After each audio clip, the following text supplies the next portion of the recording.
Hello everyone, welcome back to my channel, Crafty Concepts with Erin. I'm Erin and I'm going to create a scrapbook layout for you featuring a sketch, if I can get this open here, a sketch from the Make It From Your Heart Volume 6 sketchbook from Close to My Heart. I've been on a total sketch roll lately, but they're fun and it's a great jumping off point. So this is a collaboration with my friend Melanie over at Mel's Stamping Gallery, and we are working on the same sketch, but she has no idea what I'm doing. I have no idea what she's doing. So it's going to be really fun to see everybody's different take on this sketch. So we are going to be collaborating once a month and working our way through this whole sketchbook. So that's going to be exciting. We decided to start with pattern 1. I'm a sucker for a good grid style layout, so you didn't have to twist my arm. But these are really nice. They come just the booklet. I bought this 6x8 album separately to store them in. But they're fun because they give you all the measurements and they give you 2 different takes on the sketch right there in the book.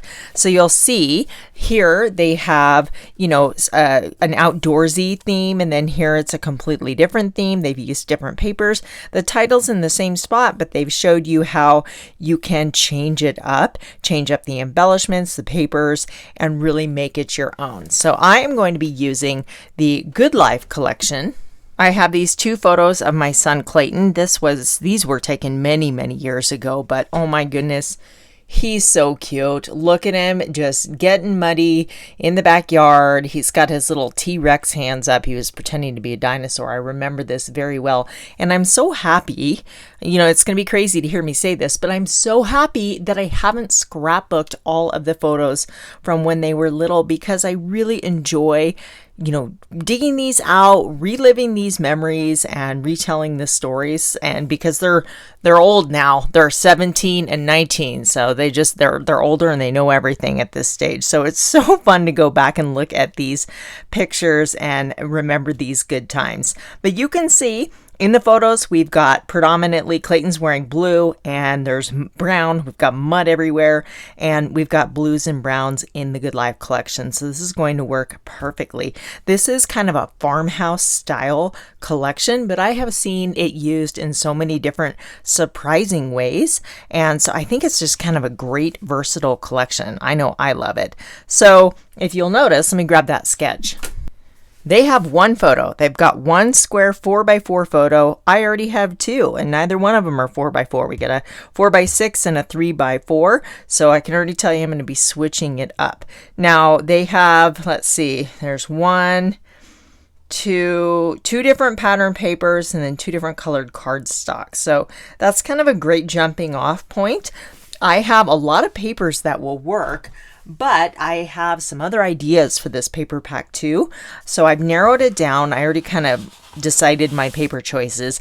I am going to use this corrugated tin paper and this wood grain paper. These, I love them. They're just really fabulous for masculine boy themed layouts. The gingham is cute and it works, but it wasn't quite the look I'm going for. And again, I want to save these for another layout that I have in mind. So we're definitely going to use those 2. This is a single page layout, so I'm going to be building this on a sheet of white daisy, so I'll need that also. So we'll get this laid down on my VersaMat. Now I'm going to cut, I need 3 each 3x3 squares according to the sketch. So I'm going to cut these down. I'll be right back. Okay, I popped this out of the binder just so I can easily see that. So this was my favorite paper, so I cut 3 of these. You'll notice in here they have the 3 creating a nice triangle shape. So that is what these are for. Oops, and my base layer too. I cut the base layer here to mat all of these squares on. So I'm going to put this one here, and there. And then they have the blue pattern up just at the top and down here. So I cut these to represent that particular pattern. And again, you do not have to follow it this precisely, but we're just going to kind of see what we can get from their suggestions. Now they've got some cardstock colors. Now I was hesitant because I know my photo's going to take up a lot more space and I may not even need a square behind there. So I'm thinking of this configuration for my photos, and I did go ahead. This was a bonus pattern paper from the from the workshop collection that comes along with this kit. I have gotten so much mileage out of this. There was only one, and it's the mist color, but it has some cool, just, you know, kind of splattery texture on the background. And I really wanted it to kind of draw out the blues or bring in, it's kind of a blue-gray. So I use this to map my photo. This was all I had left, so I had to get you know, conservative here, and I cut out a square to use elsewhere on this layout. So this is going to sit right here, and again we're going to bring this one here. So this is the square I cut out from there, and I thought I'd put this one here. So they have that dark Harbour color here and there, but this one's covered. So I don't have the second color of this, but it draws it over from the photo mat. And then for my other two squares, just to have some white space, because I'm going to do a little bit of stamping, we're going to do white cardstock right here, and then in the center also. Okay, so you can mix just solids with patterns, and that'll keep it from getting too busy also. Now, I have a super fun idea for the background to really play up the mud theme. So I'm going to move this aside, and we are going to create a unique background and get a little messy. I have here on my desk, in my all-purpose mat, I'm using the Vintage Photo Distress Oxides. We're going to use this to create a mud splatter. So I'm putting a little bit on my all-purpose mat and adding a little bit of water with my spray pen here. And then I have a piece of plastic packaging, and we're just going to make some kind of ink smushing on a couple of the corners. Now, this is a funny story. If you caught my video a few weeks ago, inspired by Janice, where I created the coffee layout, this footage was actually the beginning of that video, and I started doing the ink smushing, and I got through it, and I'm like, you know what, I see mud. I see nothing but mud, and it wasn't what I had envisioned for an Italy coffee layout, right? But rather than just toss this, I decided to start over for that layout and embrace this for a mud layout, and I'm super excited to use this with the pictures of my son Clayton. I think it's going to be perfect. I was watching Jama's video where she documented some mud run photos, and I had to, this was on my desk, and I had to text her a picture right away and say, oh my gosh, look at what's on my desk and what I'm working on. I just was kind of geeking out that we were channeling each other, because I'm a big fan of Jama. She does a beautiful job with her layouts, and I love watching her channel. So the fact that we were both creating mud backgrounds at the same time just was really amusing to me, and I loved it.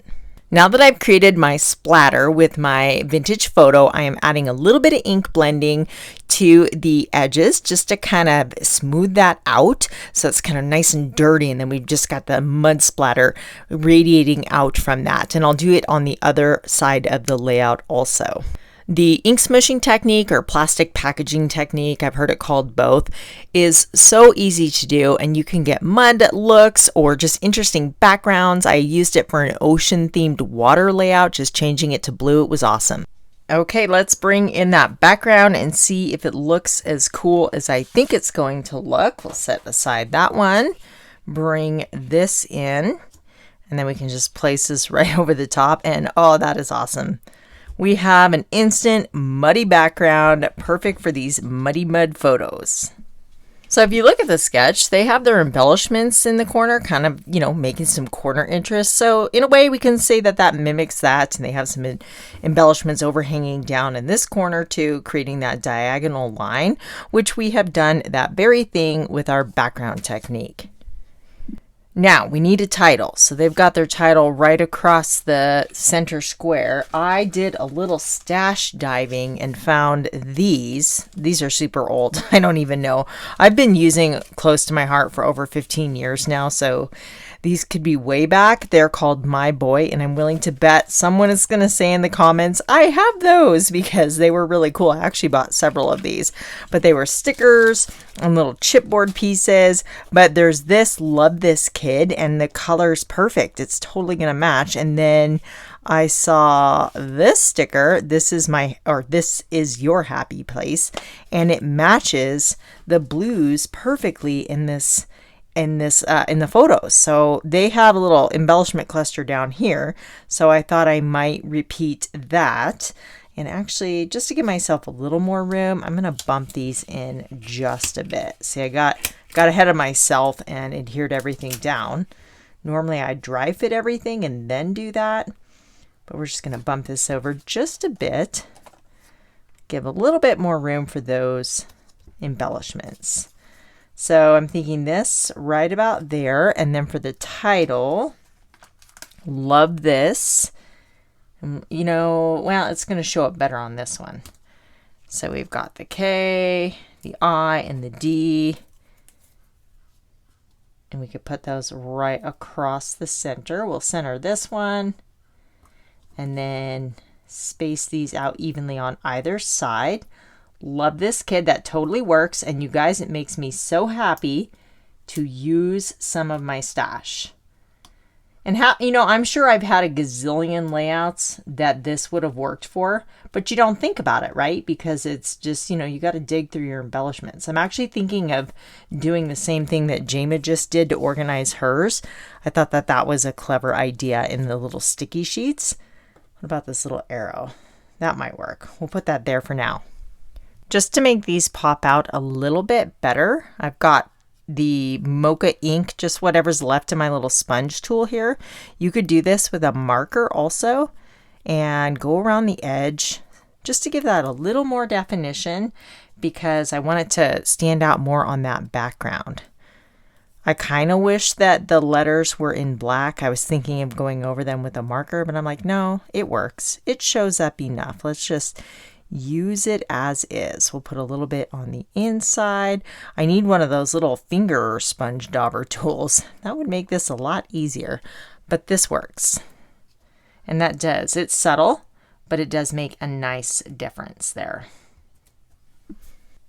I have this little faux wood grain circle that came with the Good Life scrapbooking workshop also. You get all these little die cut pieces and they're really great for just tucking and adding to your embellishment pieces. I never follow the blueprints. I shouldn't say never. I rarely follow the scrapbook workshop guides. I just really enjoy the process of creating you know, things myself. So I like to have all those bits and extra pieces to work with. So we'll put that there just to make this a little bit more substantial. Layer that little arrow there. Now there is a Good Life scrapbooking stamp and I've used this a couple times, but a little dirt never hurt. How perfect is that? And then this little tag that says love this.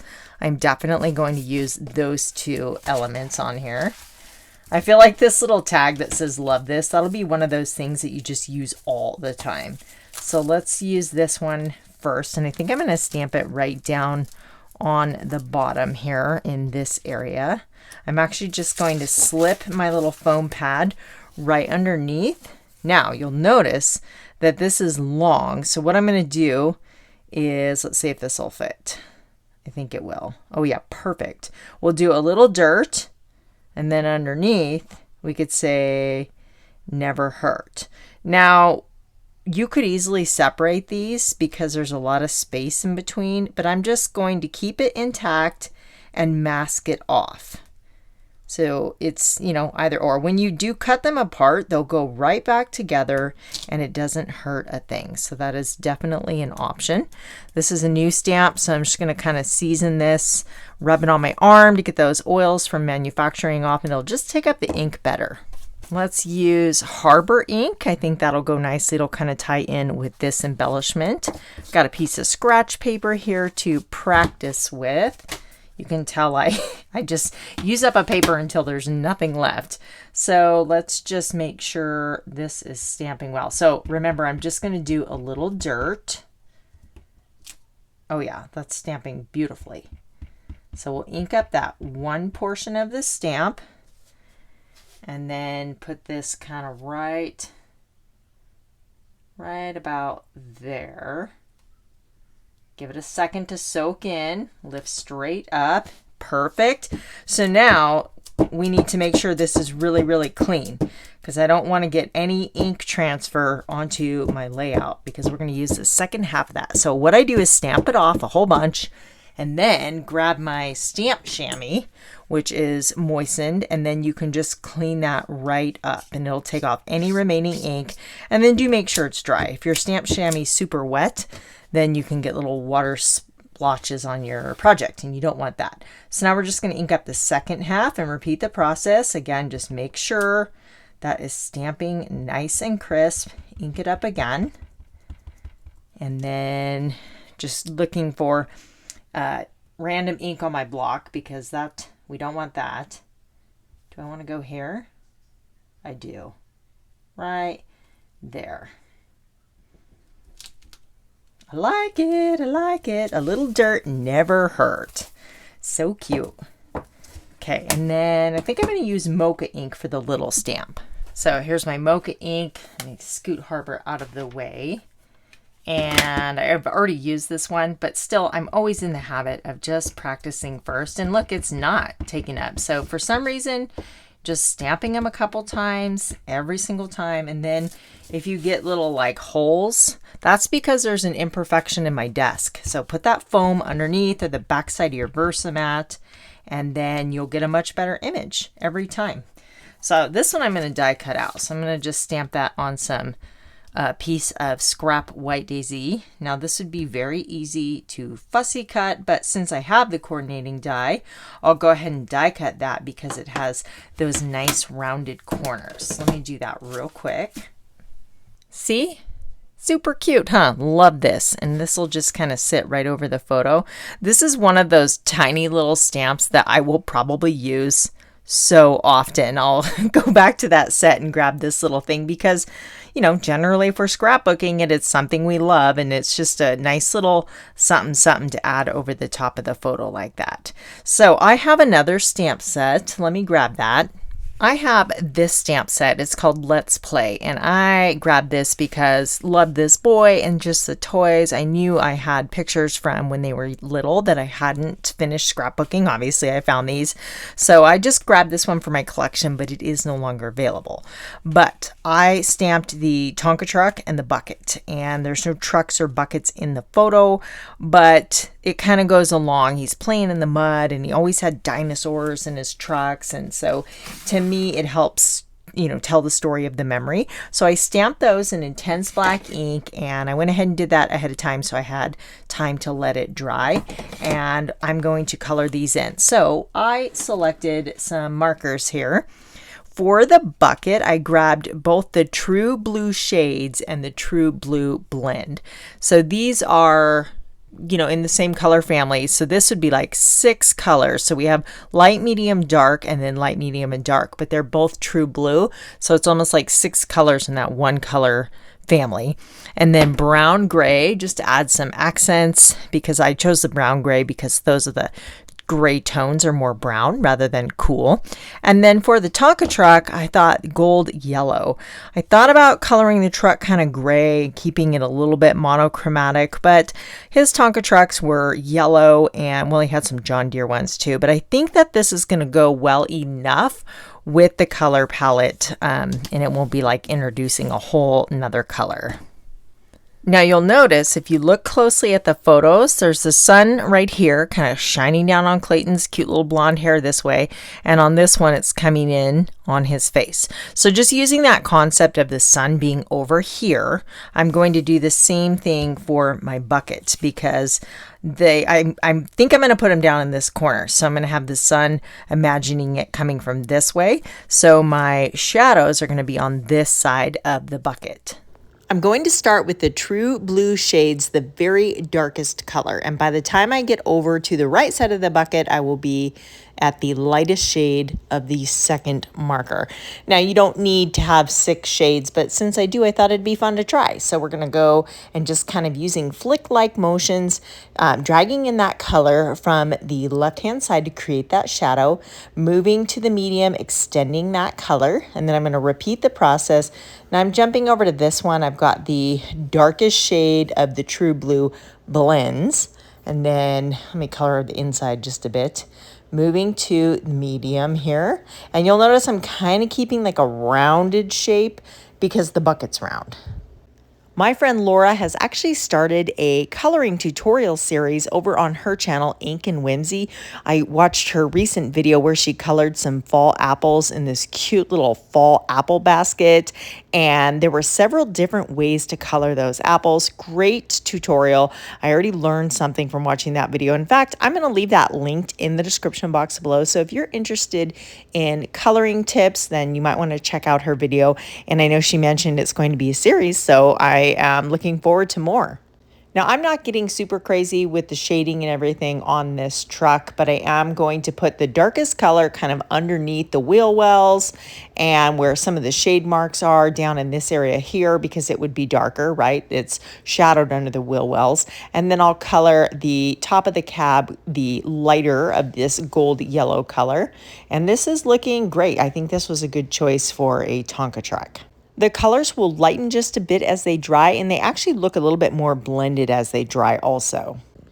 If there is no room in your crafting budget for the marker, Spectrum Noir also makes several sets of colored pencils that are quite nice. I got them about a month ago.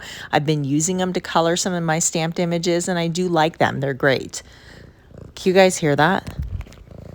That's Brian purring. He's sitting on my lap. So cute. I'm adding a little bit of shadowing to the window and the wheels, and then the shovel and handle with the brown gray. Give me just a moment to get these cut out with the coordinating dies. Okay, let's see how these turn out on the page. So yeah, it's cute. So we have a little bucket. We can do a little embellishment cluster here.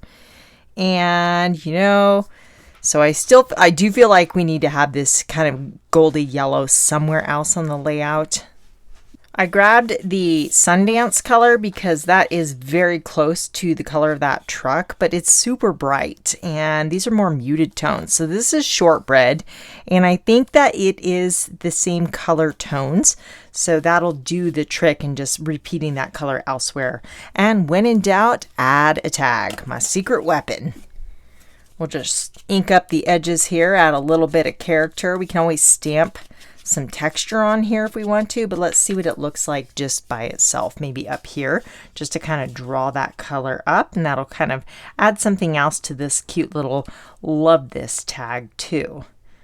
So yeah, I like it. That really does complement that.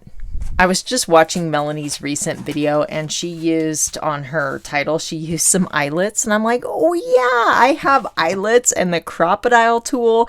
I wanted this thing so badly, and I remember getting it, and I was very excited, and now I hardly ever use it. So let's, I love brads. I use brads quite a bit, but let's try these dark blue ones. I think this was from Costco, back when Costco carried scrapbooking supplies. I always had to visit that aisle. So that's cool. Let's go with that one. Keep it easy.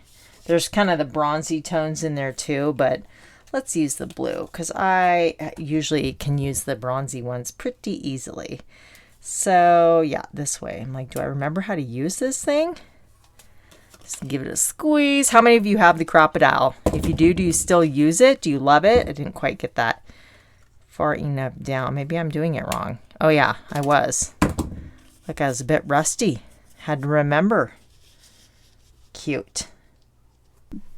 For my journaling, I am going to use the journaling strip stickers and add it in my own handwriting. So the way these work is there's a couple different thicknesses, and you can see these are like the narrower strip, and then you have a wider strip. Depending on your handwriting and how much space you have, I'm going to use these. So you just write out all your journaling, and then you can cut it into strips to fit the area you want. So I have just a little bit down in this corner, and I have a brown Le Pen journaling pen in CPS. So this I thought would go nicely with the color scheme of my layout here. I'm just journaling a little bit about how Clayton had a very vivid imagination, and this kid would be quite content playing for hours if you just added a little bit of water. He would have his action figures and his dinosaurs and just have a grand old time playing with his toys. And in fact, when I was looking for pictures to use with this collection, I came across so many mud photos of this kid. I could probably do a whole spread of mud pictures of Clayton throughout the year. This picture right here was taken recently, early this spring. Those are blue jeans and a white tank top. That's how muddy that kid is. He knocks on the door and he goes, "Mom, can I have a towel?" And I'm like, what the heck happened? He was up mud wrestling with the neighbor kids after a springtime rain and having the time of his life.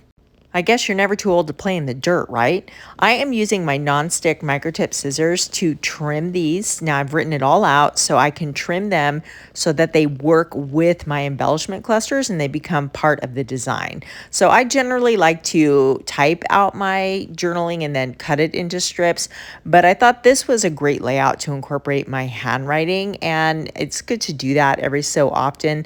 And then these are just super easy to customize.